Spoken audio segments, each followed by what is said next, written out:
Hello and welcome to another edition of WTF Just Happened Today, your essential guide to making the news make sense. It's Monday, March 9th, 2026, and I'm Matt Kieser. Today's edition was written and edited by me, and this audio version was narrated using text-to-speech and a clone of my voice. Same stories, just rewritten for audio.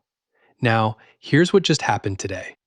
First up, Trump claimed that fighting in Iran was very complete, pretty much, and would end very soon, but then threatened to strike Iran at a much, much harder level if Tehran disrupted oil supplies.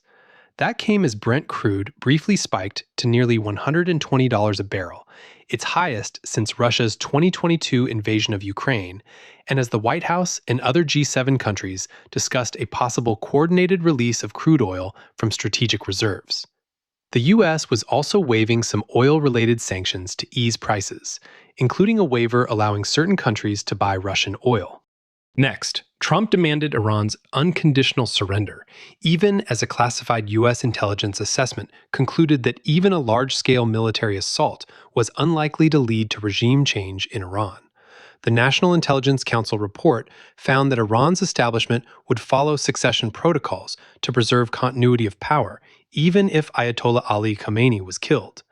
Trump said there would be no deal except unconditional surrender, and said the war should end with the selection of a great and acceptable leaders. Meanwhile, Russia provided Iran with intelligence after the U.S.-Israeli war started, including satellite and other targeting data on U.S. warships, aircraft, radar, and military personnel. The material indicated that Moscow was sharing information, not directing Iranian strikes. When asked about it, Trump said, "What a stupid question that is to be asking at this time." In other news, the U.S. economy lost 92,000 jobs in February, its third loss in 5 months, and the unemployment rate rose to 4.4%. The losses spread across nearly every major sector, and downward revisions to December and January brought job growth over the last 3 months to effectively zero. A Kaiser Permanente nurses' strike sidelined about 31,000 healthcare workers, while manufacturing lost 12,000 jobs, construction lost 11,000, and leisure and hospitality lost 27,000. Also, the FBI subpoenaed records from the Arizona Senate's 2021 review of roughly 2.1 million Maricopa County ballots, expanding the Trump administration's criminal investigation of the 2020 presidential election beyond Georgia. The physical ballots were destroyed under state records retention laws, but the Senate kept digital images, absentee envelopes, vote tallies, and server software from the audit, which confirmed Biden won the state. Chris Mays called the inquiry the weaponization of federal law enforcement. Finally, Trump threatened to not sign any legislation until Congress passes the Save America Act, a bill that would require proof of citizenship and photo ID to vote in federal elections.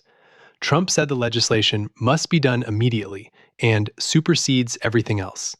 The House passed the bill last month, but it needs 60 votes in the Senate, where Democrats said they'll block it, putting other legislation at risk, including a bill to fund the Department of Homeland Security.